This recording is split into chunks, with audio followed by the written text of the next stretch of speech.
Dearest listeners, there exists no prison more exquisite than that forged by our own bitterness, nor any chains more binding than those we fashion from ancient grievances.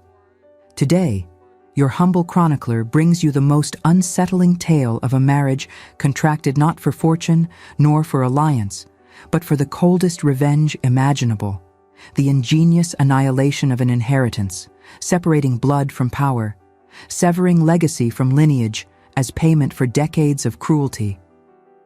A young bride who married for love, only to discover herself nothing more than an instrument in her husband's calculated vengeance against a dead man. A marriage bed transformed into a battlefield, a womb deliberately denied its purpose, and a terrible secret that would shatter an innocent heart into 1,000 pieces. If tales of passion twisted into punishment intrigue you as they do this author, pray honor me with your subscription to this channel and bestow a small token of approval upon this humble chronicle. Your support ensures that more such stories of hearts, entangled in the complexities of our era, shall reach your ears. But let us not rush, for the best stories, like the finest brandy, must be savored properly. The spring of 1815 found London society in particularly jubilant spirits, for Wellington had at last defeated the Corsican upstart, and the Tun could return to its proper occupation of matrimonial scheming. It was during this season that Miss Eliza Brennan made her debut, stepping into the glittering ballrooms of Mayfair with all the tremulous hope that characterized young ladies of modest fortune and excellent breeding. Eliza possessed that particular beauty which transformed the ordinary into something sublime, not through extraordinary features, but through the genuine warmth that radiated from her countenance. Her gray eyes held an unfortunate tendency toward romanticism, betraying her addiction to the lending libraries that her practical elder sister, Margaret, had warned would fill her head with nonsensical expectations. The Brennan family occupied that precarious position where gentility outweighed fortune. Eliza's father, the late Reverend Thomas Brennan, had left his widow and daughters dependent upon modest competence and the generosity of distant relations. Margaret had already secured herself by marrying Mr. William Hartford, a prosperous merchant, and now served as Eliza's chaperone during the season. Among the season's eligible bachelors, one figure stood conspicuously apart. Marcus Thornley, 5th Marquess of Wintermere, had returned to London after years of absence, and his presence caused considerable speculation. At 31, he possessed austere handsomeness, hardened by habitual severity. His gray eyes held no warmth, no invitation to intimacy. They were the eyes of a man who had looked too long upon suffering and had frozen his capacity for joy. Those who remembered the previous Marquess spoke of him in hushed tones, for the 4th Marquess had been renowned for his particular brand of tyranny. The old man had ruled his household with iron discipline, punishing every display of sensitivity in his son, mocking his preference for books over blood sports. Young Marcus had been subjected to methodical cruelty that destroyed everything gentle in his nature. The old Marquess had died the previous autumn, and Marcus had inherited considerable wealth and a wound upon his spirit so profound that it had transformed him into a mere shell of humanity. Society expected him to marry, but his manner suggested no inclination toward companionship. At Lady Thornbury's ball, Eliza first encountered Wintermere. Margaret approached with barely suppressed excitement. Lady Thornbury wished to introduce the Marquess to several eligible young ladies. Margaret saw opportunity where others saw only a forbidding nobleman with reputation for coldness. The introduction proceeded with mechanical precision. The Marquess bowed without particular interest, his expression betraying no reaction to yet another debutante. Yet something peculiar occurred when Eliza's fan slipped from her fingers. As Wintermere retrieved it and their eyes met, something flickered in those cold gray depths. Perhaps recognition, perhaps merely surprise at his own involuntary response. The moment shattered quickly. He murmured conventional pleasantries and retreated toward the card room. But Eliza remained transfixed, her romantic nature immediately constructing narratives of wounded souls requiring understanding. The following weeks brought encounters that appeared accidental, yet occurred with suspicious frequency. At Hatchard's one rainy afternoon, she noticed not merely his presence, but the manner in which the silence seemed to deepen around him, how other patrons gave him a space that was not demanded but granted. She found herself observing his hands as he turned the pages of a volume, noting the strength contained in his fingers, the careful reverence with which he handled the binding, and felt an inexplicable warmth rise to her cheeks, immediately reproaching herself for such an indiscretion. In Hyde Park, she encountered him mounted upon a magnificent black stallion, and the ease with which he controlled the powerful animal suggested a man more comfortable with horses than with human society. At Theatre Royal, they found themselves in adjacent boxes, close enough that Eliza could observe how his severe features softened almost imperceptibly during the more moving passages of the play. Each meeting remained scrupulously proper, yet Eliza felt herself drawn deeper into fascination with this enigmatic man who held the world at distance. She began to construct elaborate theories about his character, imagining the suffering that had produced such profound isolation. What Eliza could not know was that Windermere had indeed noticed her, but not for reasons her hopeful heart imagined. She was being evaluated according to criteria having nothing to do with affection and everything to do with vengeance, so meticulously planned it would have chilled her blood. The morning that altered Eliza's path arrived in late April. Margaret had organized a literary salon at her Bedford Square residence. The Marquis's unexpected attendance caused considerable flutter among the assembled ladies. Eliza had been asked to read from Wordsworth. She chose passages from Tintern Abbey, those lines about nature's capacity to heal the weary spirit. Her voice carried through the drawing room with earnestness that betrayed deep connection to the words. She did not see the Marquis enter until she reached those particular lines about the still, sad music of humanity. Some instinct made her glance up, and she found him standing motionless, his expression unreadable, yet somehow suggesting he had received an unexpected blow. What followed was their first genuine conversation, revealing depths to the Marquis that Eliza had only imagined. He spoke of poetry with passion, suggesting someone who had found solace in literature when human connection proved too dangerous. He demonstrated intimate familiarity with Wordsworth, suggesting repeated readings, the kind undertaken with texts serving as lifelines. Eliza responded with matching enthusiasm, revealing her own attachment to the Romantic poets, her belief in emotional authenticity over social performance. She spoke with unguarded enthusiasm, never considering she was providing a man of deliberate purpose the precise information required for his decision. The conversation extended beyond propriety until Margaret intervened. But before withdrawing, the Marquis made a request that set Eliza's heart racing. Might he call upon her? Might he take her driving in Hyde Park? Eliza floated through the remainder of the day, convinced she had glimpsed the true man behind the forbidding exterior, certain she had been granted access to a heart that might yet learn hope. She did not know that Windermere had indeed made a decision, but one born of cold assessment.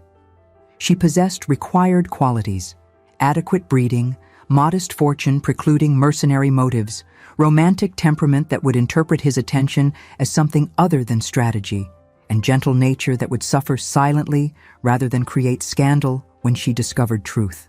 She would do perfectly for the revenge he had been planning since that moment beside his father's deathbed when the old Marquis had clutched his wrist with dying strength and demanded Marcus produce an heir.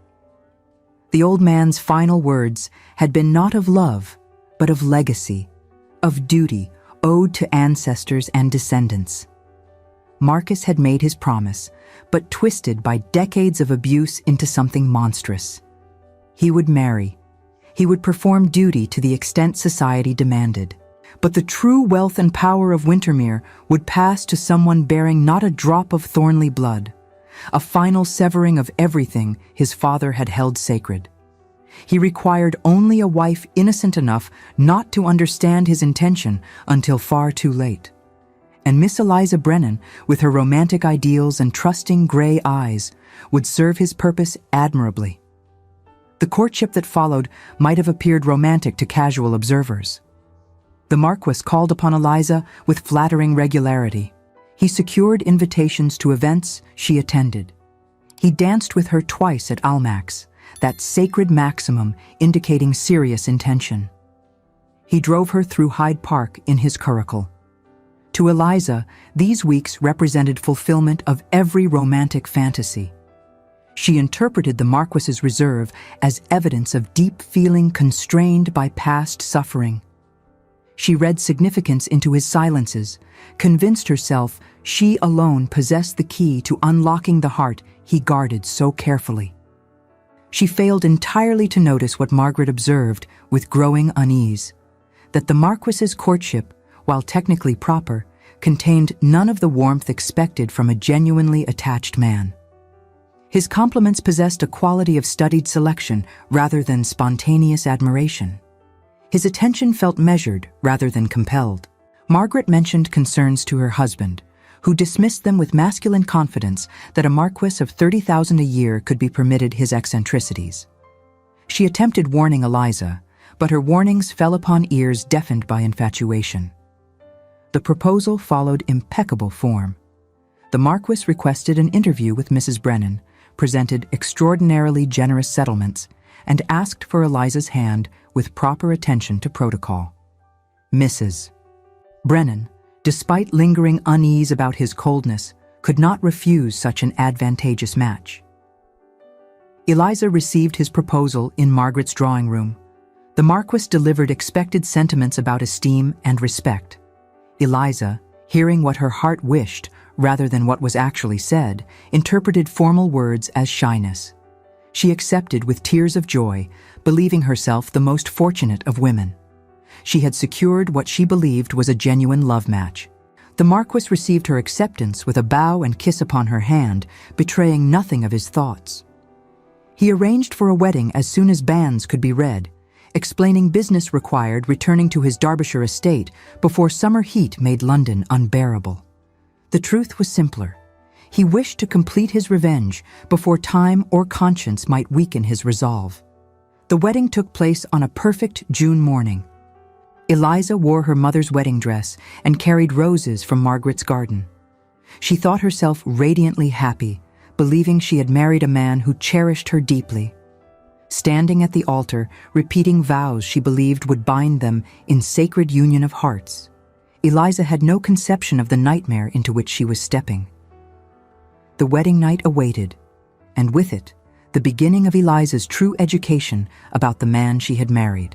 Wintermere Hall stood in Derbyshire's Peak District, a massive stone edifice housing Thornley Marquesses for 6 generations.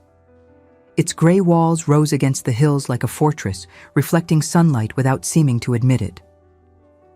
Eliza arrived as the new Marchioness in late afternoon after 2 days of strained travel. The Marquis had remained courteous but distant, treating her with formal politeness rather than bridal affection. The housekeeper, Mrs. Thornley, showed Eliza to chambers that had belonged to previous Marchionesses, well appointed but curiously impersonal. Eliza learned the Marquis's chambers occupied the opposite wing, an arrangement Mrs. Thornley explained as traditional.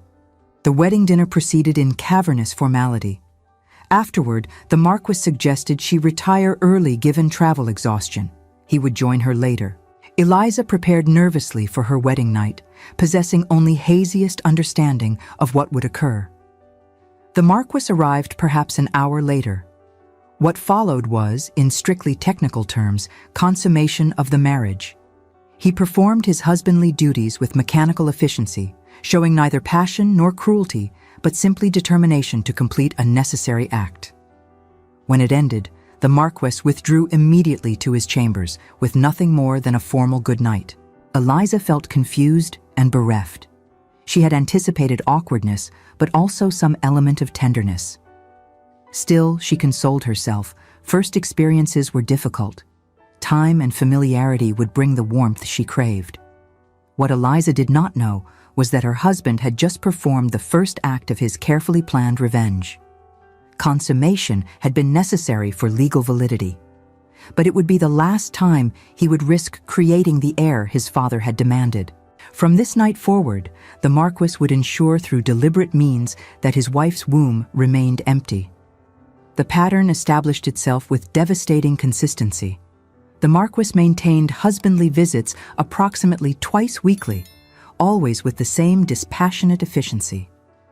He would arrive, perform what he viewed as duty, and depart with minimal conversation and no affection. One such night in late July, after a particularly mechanical encounter, Marcus returned to his own chambers and closed the door behind him. He leaned against it for a moment longer than necessary, his jaw clenched tight.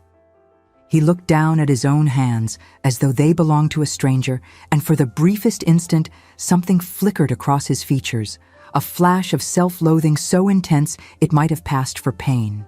Then his iron discipline reasserted itself, crushing the wayward emotion before it could take root.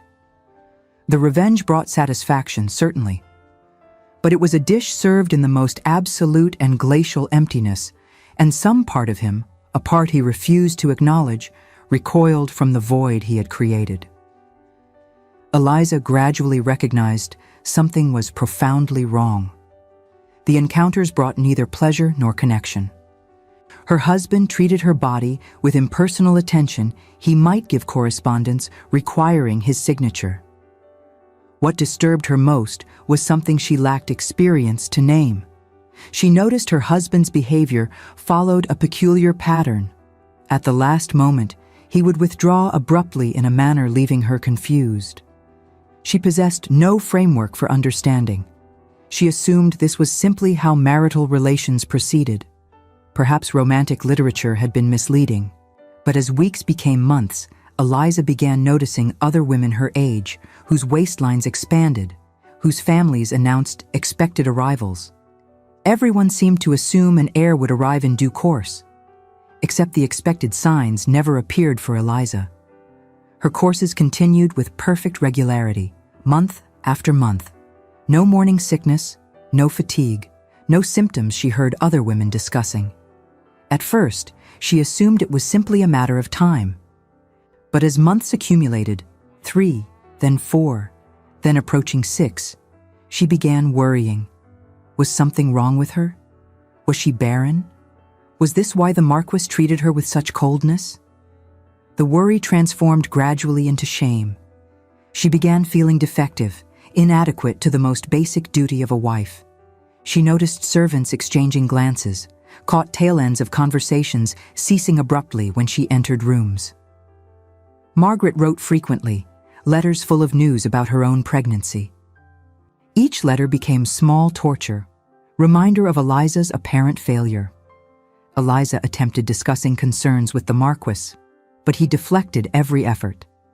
When she finally gathered courage to ask directly whether he was disappointed in her inability to conceive, he responded with cold dismissal that the matter was not worth discussion. The dismissal stung more than criticism would have.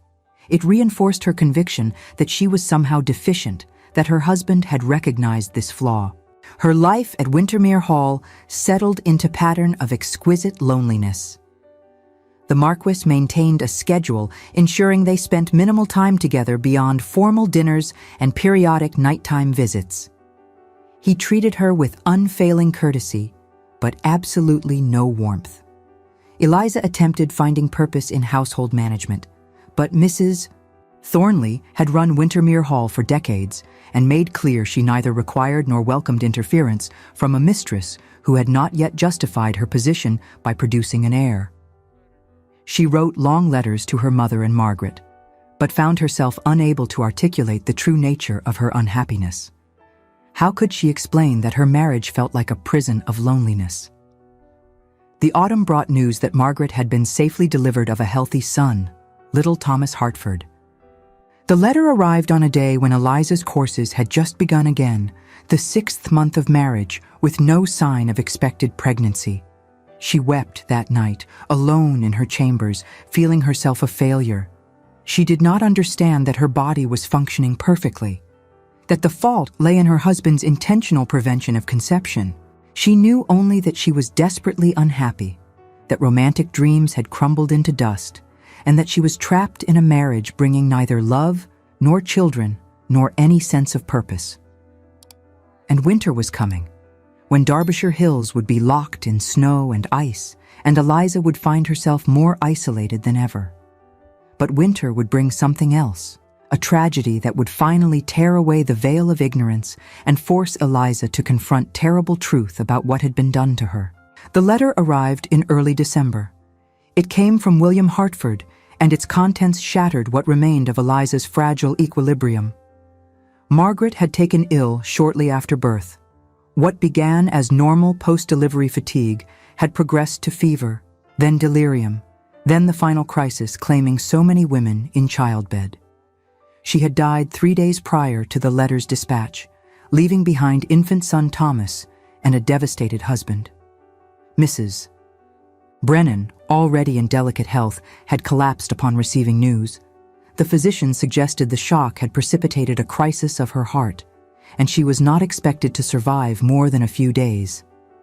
William Hartford, overwhelmed by grief and care of an infant, begged Eliza to come immediately. Margaret's final wishes had been for Eliza to take responsibility for her son should she not survive. Eliza found the Marquis in his study and requested permission to travel immediately to London. She did not phrase it as a question. Circumstances clearly demanded her presence.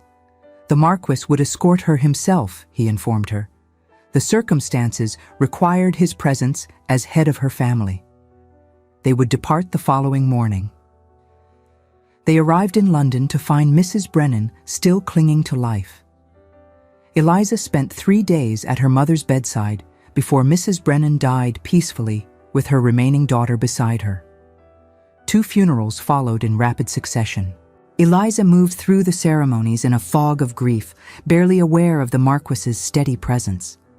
William Hartford proved himself utterly incapable of managing an infant. His grief had paralyzed him. The child's wet nurse looked to Eliza for direction, clearly relieved that someone capable had arrived. Little Thomas was a beautiful child, dark-haired and gray-eyed like his mother.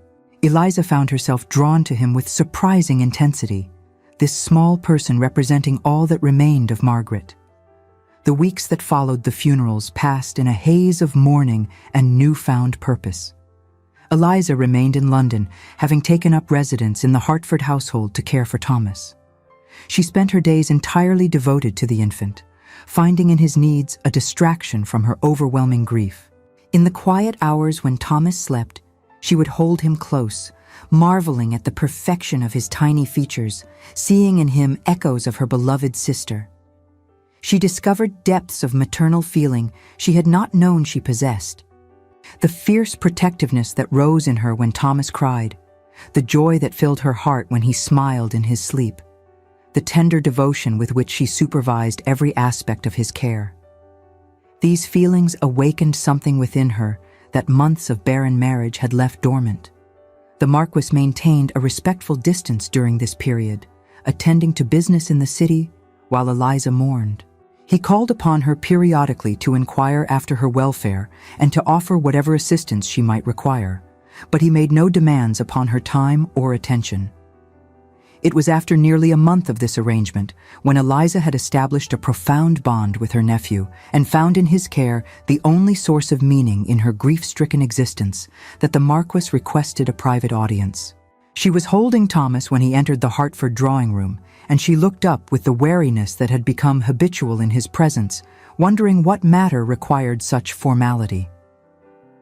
He had been thinking about the situation, he informed her, with that careful precision that characterized all his pronouncements. Young Thomas required a family. William Hartford was clearly unfit to raise the boy alone, and his intentions to remarry suggested he would be relieved of the burden. Meanwhile, she and the Marquis remained without an heir, despite months of marriage, and society would soon begin to whisper about the failure that her barrenness represented. As he spoke the word, barrenness, he saw the raw pain flash across her face, the almost imperceptible flinch as though he had struck her. For a fraction of a second, he felt something uncomfortable, a dissonance in his carefully orchestrated revenge. Her pain was a necessary variable in his equation, but it proved more unpleasant to witness than he had anticipated. He immediately suppressed the sensation, refocusing on the objective that had consumed him since his father's death. The momentary discomfort was irrelevant. Only the completion of his vengeance mattered. He proposed an arrangement that would address all these concerns. They would formally adopt Thomas as their son and heir to the Wintermere fortune. The boy would take the Thornley name, would be raised with every advantage their wealth could provide, would inherit the vast properties, the houses, the investments, everything the Marquess possessed, save the title itself. The title, bound by law and patent of creation, must pass to the nearest male relative of Thornley blood, some distant cousin Marcus barely knew. But that unfortunate gentleman would inherit nothing save an empty honor, a name without substance. The true wealth and power of Wintermere, accumulated over generations, would pass to Thomas Hartford, a child bearing not a single drop of Thornley blood. It was, he suggested, with the faintest hint of satisfaction in his cold voice, a most convenient solution for all parties involved. Eliza stared at him, holding the sleeping infant, trying to process what he was proposing. Some part of her, the part that had been systematically damaged by months of subtle cruelty, heard only the word Barren and felt the sting of her presumed inadequacy. But another part, the part that had awakened to fierce protective love the moment she held her nephew, recognized the opportunity being offered. Thomas would have everything her modest family could never provide. He would receive the education, connections, future that Margaret had wanted for her son. He would not grow up in the awkward position of a merchant's child trying to navigate the blurred boundaries between trade and gentility. He would be raised with every advantage of wealth and station that the Wintermere fortune could provide. And she would have a child to love, a purpose to fill the emptiness, a reason to continue existing in the loveless shell of her marriage. She agreed to the adoption with tears streaming down her face, believing herself grateful for her husband's generosity, convinced this unexpected kindness represented a turning point in their relationship. She did not yet understand she had just given her husband exactly what he wanted, an arrangement satisfying society's expectations while ensuring that everything his father had valued, the Wintermere wealth, lands, and legacy, would pass to someone bearing not a drop of the old Marquess's blood. The title would persist as an empty shell, while the substance of the family's power would be severed completely from the Thornley line. The revenge was complete, and Eliza herself had just sealed its success. But truth would not remain hidden much longer, and when it finally emerged, it would destroy everything Eliza had believed about her marriage, her husband, and herself. The legal arrangements for Thomas's adoption proceeded with remarkable speed. The announcement appeared in the Morning Post, noting that the Marquess and Marchioness of Wintermere had graciously adopted the infant son of her late sister, ensuring the boy would receive every advantage as heir to the Wintermere fortune. Society accepted the arrangement with minimal gossip. Adoption among nobility, while not common, was sufficiently precedented that it raised few eyebrows. The distinction between inheriting the title and inheriting the wealth was understood by those familiar with the complexities of entailment and patents of nobility. The distant Thornley cousin would have his marquisate, while young Thomas Hartford would have everything that truly mattered. Eliza returned to Wintermere Hall in January with Thomas and full complement of nursery staff. For the first time since her marriage, Eliza found purpose and even moments of genuine happiness. Thomas thrived under her care, growing rapidly from helpless newborn to alert infant. The Marquess, meanwhile, withdrew even further into patterns of isolation. He had achieved his objective, an arrangement ensuring that his father's legacy would be torn asunder, the title separated from the fortune that gave it meaning. He discontinued his nighttime visits to Eliza's chambers entirely.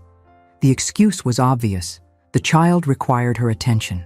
But the servants noticed what Eliza did not, that the Marquess seemed satisfied in a manner he had not been before, that he carried himself with the air of a man who had accomplished a difficult task. Mrs. Thornley watched with growing disapproval.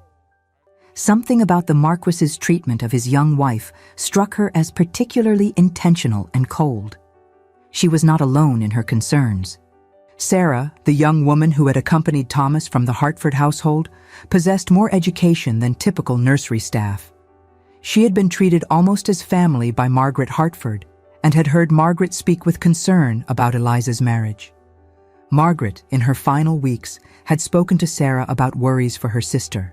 She had mentioned something strange about the Marquis, some conversation she had overheard between her husband and a medical man, some discussion about deliberate prevention of conception. Sarah had dismissed it at the time. But now, watching Lady Windermere pour love into an adopted child while her husband treated her with such measured indifference, the fragments took on darker significance. She began paying closer attention. She noticed the Marquess never entered the nursery, never asked about Thomas's progress, never displayed typical paternal interest. She observed Lady Windermere seemed relieved rather than disappointed by her husband's absence from her chambers. And gradually, Sarah began piecing together the truth of what had been done to her former mistress's beloved sister. Remembering the worry that had clouded Margaret's eyes in those final weeks, recalling the way her dying mistress had grasped Sarah's hand and whispered her fears for Eliza's future, Sarah felt that the silence would be a final betrayal to the woman who had treated her with such kindness. The confrontation began with a simple question. Sarah found Lady Windermere in the nursery one February afternoon, holding Thomas while he slept. Sarah asked, with careful delicacy, whether Lady Windermere had ever wondered why she had not conceived naturally before the adoption. Had she never thought it strange that a young, healthy woman should fail to produce a child after so many months? Eliza looked up, startled and defensive. She had thought about it constantly. She had assumed herself barren, had believed herself a failure. Sarah hesitated, choosing her words with extreme care. She begged forgiveness for her presumption, she began. But there were things that had troubled her. Small observations that individually meant nothing, but together formed a disturbing pattern. The way his lordship never touched Lady Windermere in public, even the most perfunctory gestures of marital affection. The evident relief in her mistress's countenance when he had departed for London. The complete cessation of his nocturnal visits the moment Thomas's adoption was finalized. These were small things, perhaps, but they had gnawed at Sarah's conscience. And then she remembered something her former mistress, Lady Windermere's beloved sister, had mentioned during those final fevered weeks. Margaret had overheard a fragment of conversation between Mr. Hertford and their physician, something about the Marquis of Windermere making inquiries, seeking medical advice about methods to perform marital duties while deliberately preventing conception. Margaret had been too ill to pursue the matter, had dismissed it as confusion born of laudanum and fever. But Sarah, watching the aftermath of the adoption, had begun to see how the pieces fitted together into a terrible whole. The Marquis had deliberately prevented conception. From the very beginning, he had ensured his seed would never take root. The strange withdrawal Eliza had noticed, it had all been premeditated to fulfill appearance of marital duty while guaranteeing barrenness. He had never intended for her to bear his children. The entire marriage had been a charade designed to satisfy society while ensuring the Windermere bloodline ended with him. And Thomas's adoption had been the final act, an heir to the fortune-satisfying society's expectations, but one carrying not a drop of his father's blood. The true Windermere legacy would pass to a stranger, while the title became an empty honor. Eliza sat frozen as truth crashed over her in waves of increasing horror. Every moment of her marriage reframed itself in this terrible light. The mechanical nature of his visits, the careful withdrawal, the cold indifference to her distress, the sudden willingness to adopt, the complete cessation of relations once adoption was accomplished. She had not been a wife. She had been an instrument used to achieve revenge so cold her mind recoiled from comprehending it. The rage that rose in her was unlike anything Eliza had ever experienced. It burned away romantic illusions, scorched through careful patience and submission, and left pure fury. She She handed Thomas to Sarah with careful gentleness despite trembling hands. She rose with deliberate control, and she walked toward her husband's study with grim determination of a woman who had finally recognized the full extent of her betrayal. The confrontation that followed would shatter what remained of the Marquis's careful facade. Eliza entered the study without knocking. She closed the door with deliberate care, then turned to face him with an expression he had never before seen. She knew, she informed him. She knew about the intentional prevention of conception. She knew about his revenge against his father. She knew their entire marriage had been a studied deception designed to use her as instrument of vengeance. She demanded explanation, not excuses, not justifications, simply truth, delivered plainly. The Marquis rose slowly, his expression shifting through surprise to anger to something that might have been resignation. For a long moment, he said nothing. Then, perhaps because the game was over, he told her the truth. His father had been a monster. Not the dramatic kind from Gothic novels, but the insidious variety destroying children's spirits through methodical cruelty disguised as discipline. Every display of emotion had been punished. Every sign of sensitivity had been mocked. Books had been his only refuge. Poetry had provided solace when human connection proved too dangerous. He had learned to suppress everything gentle, to present the cold exterior his father demanded. When his father lay dying, the old Marquis had made his final demand: produce an heir, continue the bloodline, ensure the Wintermere legacy endured. Not out of love, the old man had been incapable of that, but out of pride in lineage and determination that his son should not escape the duty owed to generations past. Marcus had made his decision in that moment. He would marry to satisfy society. But the legacy his father treasured would be torn apart absolutely. The bloodline would end. The title would pass to some distant cousin who would inherit nothing but an empty honor. And the true wealth and power of Wintermere, the fortune accumulated over generations, the lands, the properties, everything that gave the title meaning, would pass to a child bearing not one drop of Thornley blood. He had required a wife innocent enough not to understand what he was doing, romantic enough to interpret his attention as affection. Eliza had met all requirements perfectly. He had never intended to hurt her specifically. She had simply been the appropriate tool for his purpose. Her pain had been incidental to his objective. Thomas's adoption had been fortunate timing. But once the opportunity presented itself, he had recognized it as the perfect culmination of his plan. He delivered this explanation in the same cold tone he had used throughout their marriage, betraying no shame, no regret, no awareness he had committed profound betrayal. Eliza listened with mounting horror, not just to what he said, but to how he said it. The complete absence of empathy, the calm recitation of premeditated cruelty, the utter failure to recognize he had treated another human being as an object.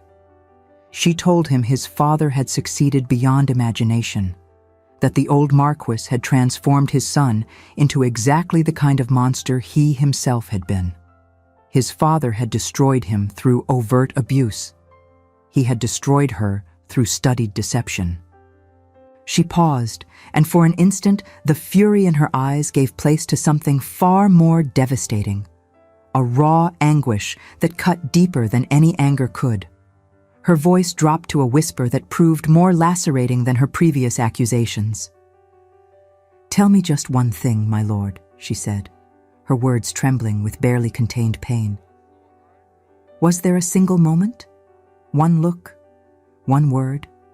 Anything that was not part of your calculated performance?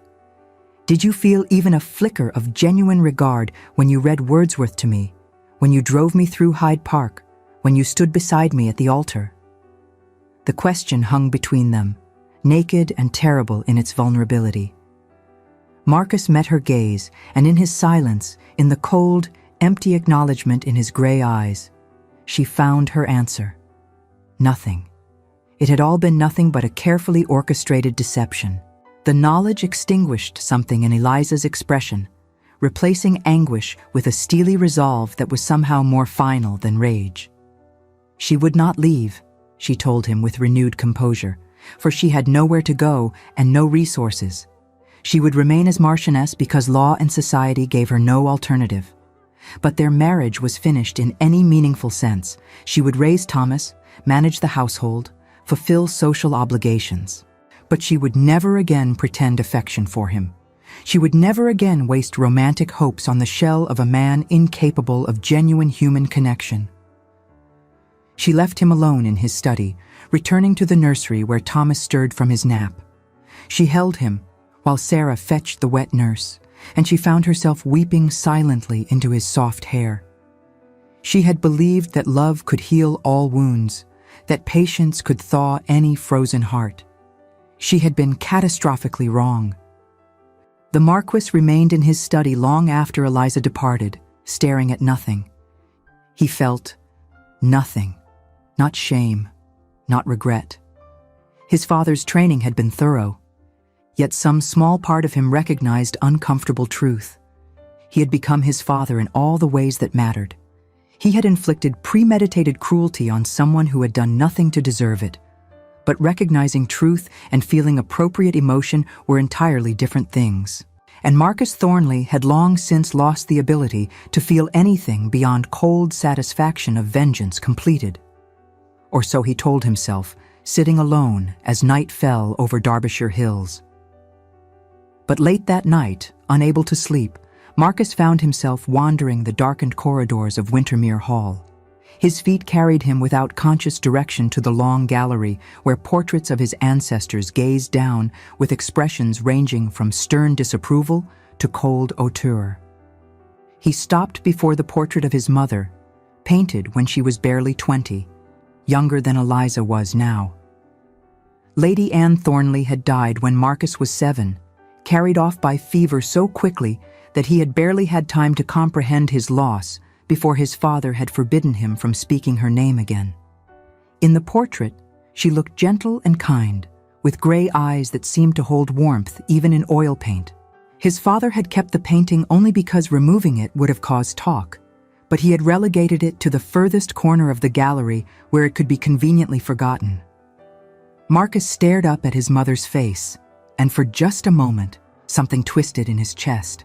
A sensation so long suppressed that he almost failed to recognize it. It felt like grief or perhaps regret. A fleeting thought crossed his mind. What would his mother have thought of what he had become? Of what he had done to Eliza? He pushed the thought away with practiced efficiency, turning sharply from the portrait.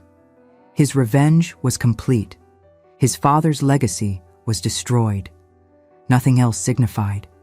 But as he walked back through the silent halls, he could not quite shake the image of those painted gray eyes, so like Eliza's, looking at him with what might have been disappointment.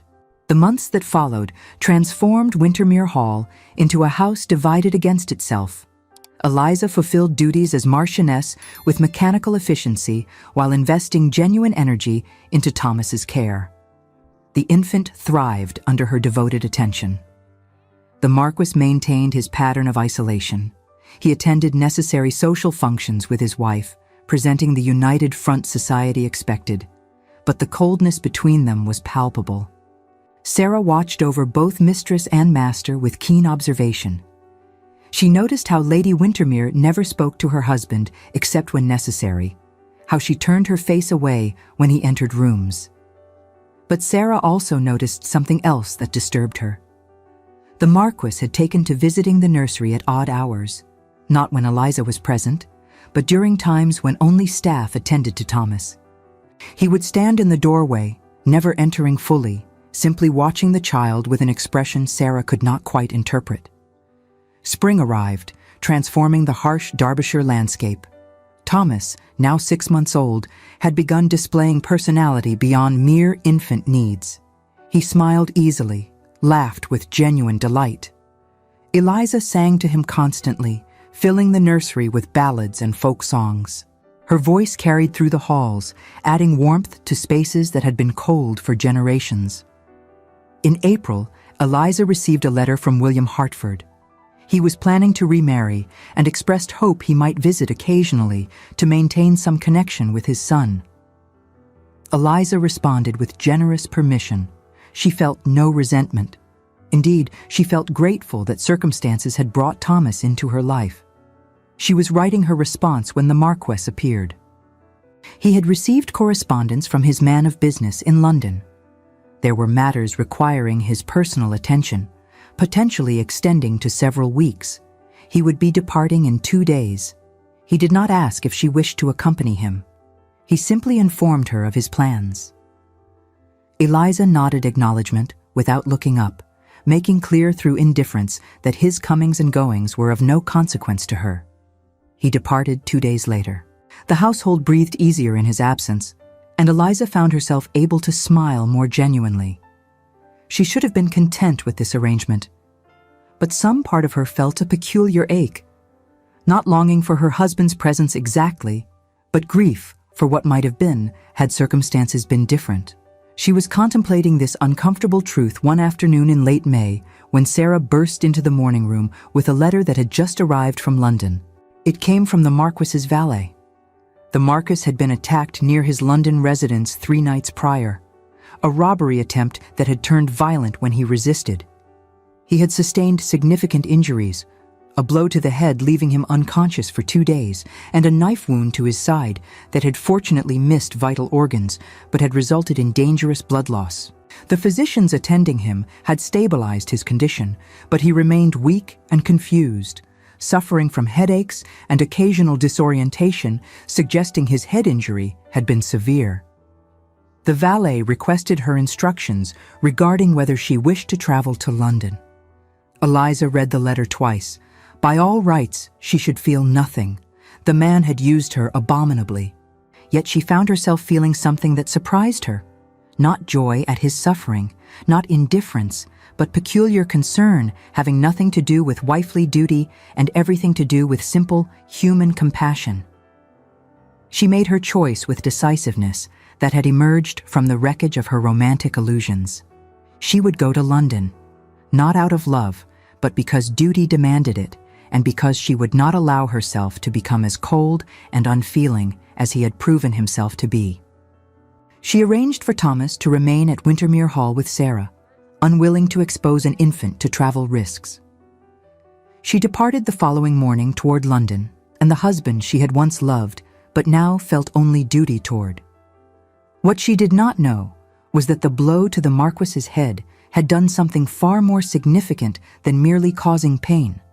It had somehow damaged whatever mechanism in his mind had allowed him to suppress his capacity for feeling.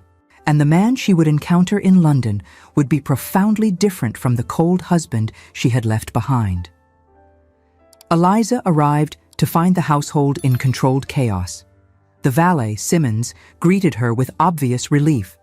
The physician attending him was Dr. Westerly, whose reputation for treating head injuries had made him the natural choice. He briefed Eliza on his patient's condition with careful precision. The head injury had been severe, resulting in unconsciousness followed by confusion and disorientation. The patient had gradually regained clarity, but something peculiar had occurred that Dr. Westerly had never before encountered. The blow appeared to have caused a severe shock to his nervous system, the physician explained, a disruption that had shaken the rigid control the Marquess had maintained over his temperament.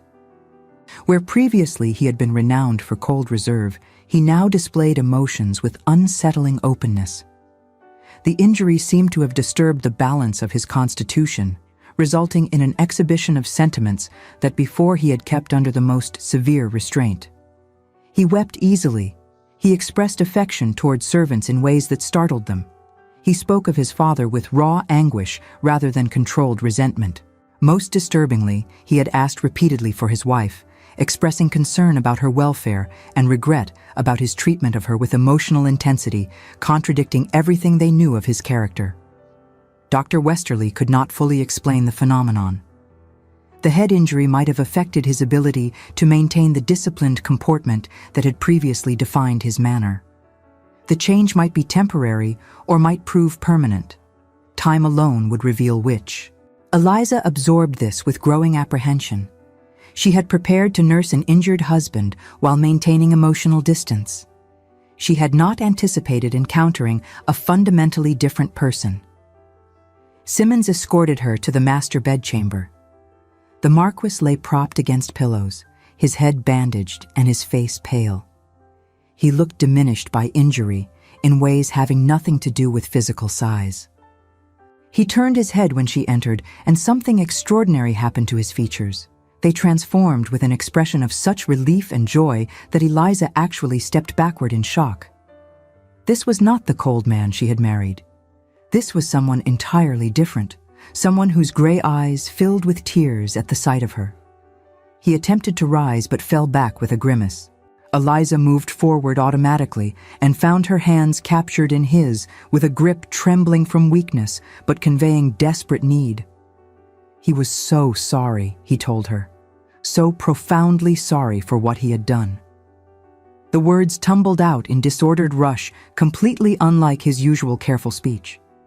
He had been a monster, exactly as she had accused. He had used her abominably.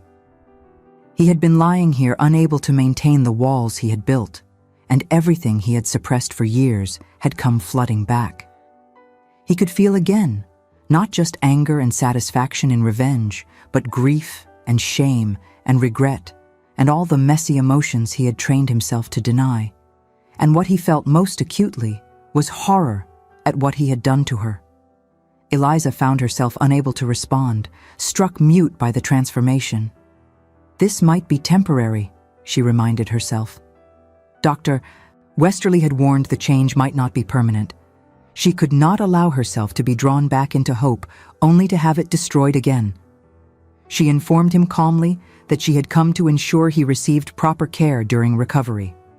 Once he had healed, she would return to Windermere Hall and Thomas.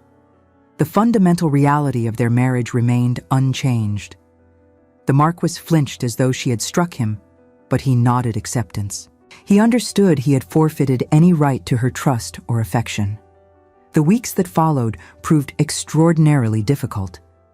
Eliza maintained her intention to provide competent care while protecting herself emotionally, but the Marquis's transformation made distance increasingly hard to maintain.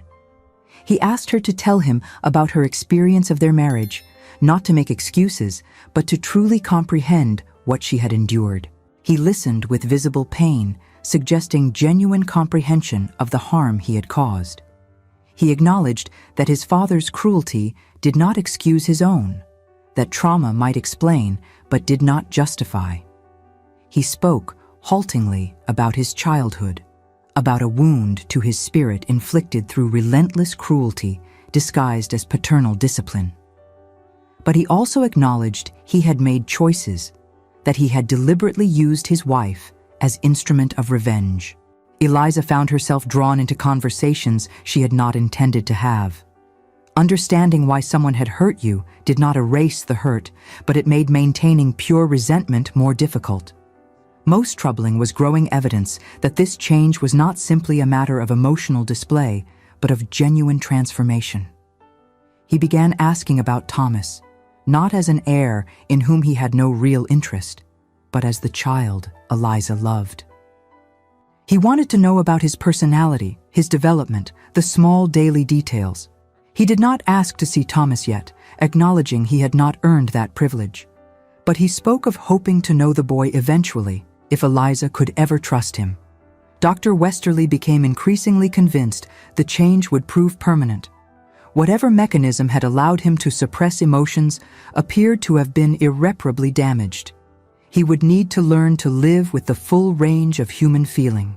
As June arrived and the Marquis's physical injuries healed, Eliza found herself facing a decision she had not anticipated. She had planned to return to Windermere Hall once his recovery made her presence unnecessary. But the man she was preparing to leave was not the same man. The question was whether that difference was sufficient to merit giving their marriage another chance, not to recapture romantic illusions that had been destroyed, but to attempt to build something real and honest from the ruins. The decision crystallized on a warm June evening when Eliza found the Marquis in his study, surrounded by papers. He had recovered sufficiently to resume responsibilities. Eliza entered to inform him she had decided to return to Derbyshire the following week. Thomas would be approaching 9 months old, and her absence troubled her. The Marquis received this news with visible distress he made no attempt to disguise. He asked, with hesitation suggesting he anticipated rejection, whether he might return to Windermere Hall with her. Not to resume their previous arrangement, but to attempt to build something different, a relationship based on honesty rather than deception. He wanted to know Thomas. Not as a tool of revenge, but as the child who had become the center of Eliza's world. He wanted to learn how to be the kind of man who might eventually deserve a place in her life and their son's life. He did not ask for forgiveness or reconciliation. He asked only for opportunity to try to become someone worthy of such consideration. Eliza found herself suspended between caution, born of bitter experience, and dangerous stirring of something that might have been hope. She observed him carefully, seeing not the man who had destroyed her, but the man that her son and the child growing within her womb might have as a father. Her decision was not about forgiving the unforgivable past. That wound would remain, a permanent scar upon her spirit. This was about the future. She would give her children the chance to have a father who was present and attempting redemption, but her finger would remain poised upon the trigger. The mercy she extended was for the children. The vigilance she maintained was for herself. She would build the best future she could for Thomas and the babe she carried, but she would never again be the naive girl who had believed in fairy tales. She told him, choosing words with careful precision, that she would permit him to return to Windermere Hall. But there would be conditions. He would occupy separate apartments, would make no presumptions about resuming marital intimacy, would earn any access to Thomas through demonstrated trustworthiness. He would submit to her judgment about when and whether he had changed sufficiently to merit fuller inclusion in their family life. Most importantly, if she discovered his transformation was temporary, if his emotional walls reasserted themselves, she would banish him permanently. She would endure loneliness rather than subject herself again to the methodical destruction of hope. The Marquis accepted these terms without hesitation. They would return to Derbyshire together, but as wary strangers attempting to negotiate new terms rather than as husband and wife resuming a relationship. The journey proceeded in careful stages. During the long hours in the carriage, they engaged in conversations bearing no resemblance to the strained silence of their honeymoon journey. He asked about her childhood, her relationship with Margaret, her father's influence. He listened with genuine attention and shared his own experiences with halting discomfort of someone unaccustomed to such vulnerability. Eliza found herself gradually relaxing her guard, not into trust exactly, but into tentative willingness to consider the possibility he might be capable of genuine change. They arrived at Windermere Hall in early July. Thomas had grown during Eliza's absence, no longer an infant, but a robust baby who had begun attempting to pull himself upright. Eliza swept him into her arms with fierce joy. She had missed him with surprising intensity. The Marquis observed this reunion from careful distance, making no attempt to intrude. His expression held such naked longing that Sarah, watching, felt her assumptions about his character undergo fundamental revision. The weeks that followed established new patterns. The Marquis maintained separate chambers as agreed. He devoted himself to estate management with new attention to how decisions affected tenants and servants. He began, with Eliza's cautious permission, to spend brief periods in Thomas's presence. Initially, these were merely observational. Thomas seemed unbothered by this new presence. Gradually, as the Marquis demonstrated consistent gentleness, Eliza permitted more direct interaction. He proved awkward at first, but approached the challenge with determination. He learned how to hold Thomas properly, how to entertain him, how to soothe him. Sarah watched with approval, noting how Lord Windermere's face softened when Thomas laughed, how he displayed infinite patience with infant unpredictability. But the real test came in August, when Eliza's courses failed to arrive at their expected time. She noticed the delay with initial confusion, then with dawning horror as she calculated timing. The marriage had been consummated during those early months, but there had been that single night after his injury when he had been feverish and confused, when she had been nursing him through a difficult episode. He had reached for her in his delirium, seeking comfort rather than conjugal satisfaction, and she had responded with compassionate presence. The encounter had been so different from his previous mechanical visits that it had not occurred to her to consider consequences. But now, as she recognized the signs, she understood with crystalline clarity that she was pregnant. Not through deliberate choice, but through a single moment of human connection during his illness. The irony was almost unbearable. After months of believing herself barren, she had conceived during the one encounter motivated by compassion. She sat in her chambers, hands pressed to her still flat abdomen, trying to sort through chaotic emotions. Fear, certainly. Pregnancy carried mortal risks, as Margaret's death had demonstrated. Anger at the cosmic jest, allowing conception now. And underneath it all, complicated joy. But the question that paralyzed her was how to tell the Marquis. This pregnancy represented the very thing he had worked so deliberately to prevent. Would the news cause his emotional walls to reassert themselves? Would he revert to the cold man who had married her for revenge? Or had he changed sufficiently that he could accept this development, perhaps even welcome it? She delayed the revelation for weeks, watching him carefully for any signs his emotional openness was diminishing. But he seemed, if anything, to be growing more comfortable with emotional expression rather than less. Finally, in September, when her condition could not be hidden much longer, Eliza requested a private interview. They met in the library. She told him directly, without preamble. She was pregnant, likely from that fevered night during his illness. The child would arrive sometime in late winter or early spring. She wanted him to know so he could decide how to proceed. The Marquis sat motionless as the information penetrated. For a terrifying instant, his face became an impenetrable mask, an echo of the cold man she had confronted in this very room months before.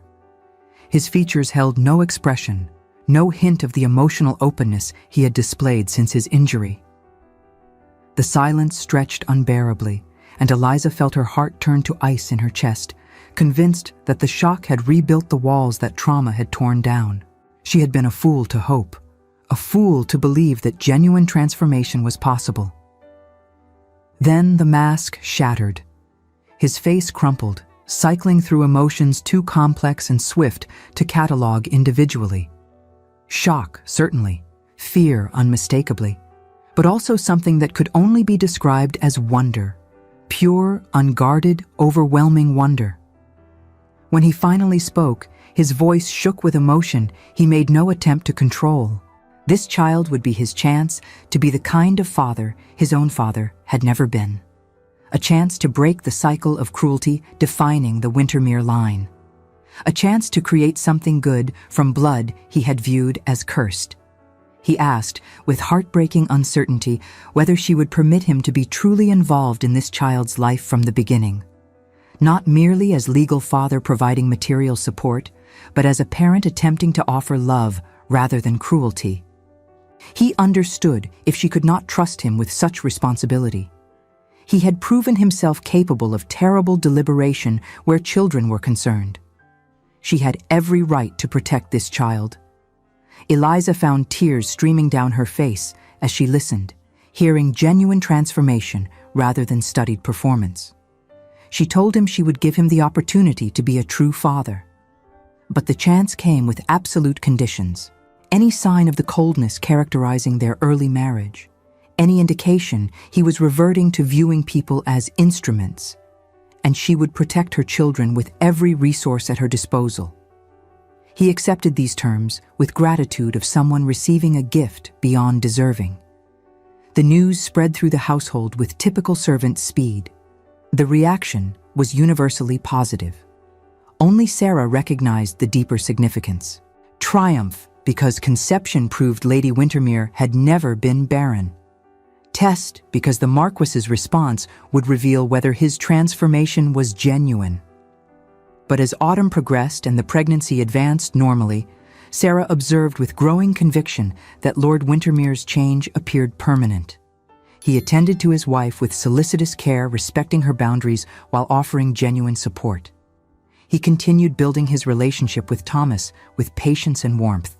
And he spoke of the coming child with mixture of joy and terror, suggesting he fully comprehended the magnitude of responsibility he was accepting. The terror was actually reassuring. A man who felt no apprehension about fatherhood either possessed unrealistic confidence or had not truly grasped what parenthood entailed. October brought news that William Hertford had remarried. The letter included warm wishes and expressed Hertford's gratitude for Thomas's life at Windermere Hall. The pregnancy proceeded normally through November and into December, though Eliza found herself battling fears that Margaret's fate might become her own. The Marquis, with newly developed sensitivity, recognized her terror and responded with reassurance that never dismissed her fears as irrational. He arranged for Dr. Westerly to travel from London for the confinement. Dr. Westerly arrived in early January, settling into guest chambers to await the birth. He took opportunity to examine the Marquis's recovery, pronouncing himself satisfied while remaining intrigued by the permanent alteration. Lady Windermere's labor began on a bitter January night. The household sprang into organized chaos that attended births in great houses. The Marquis, forbidden from the birthing chamber by propriety, paced the corridor outside with Thomas in his arms. The boy had woken from the commotion and had begun to fuss. Holding him, walking him, soothing him gave the Marquis something to do while terror consumed his thoughts. He understood, with visceral clarity born of newly recovered emotional capacity, that he might lose her.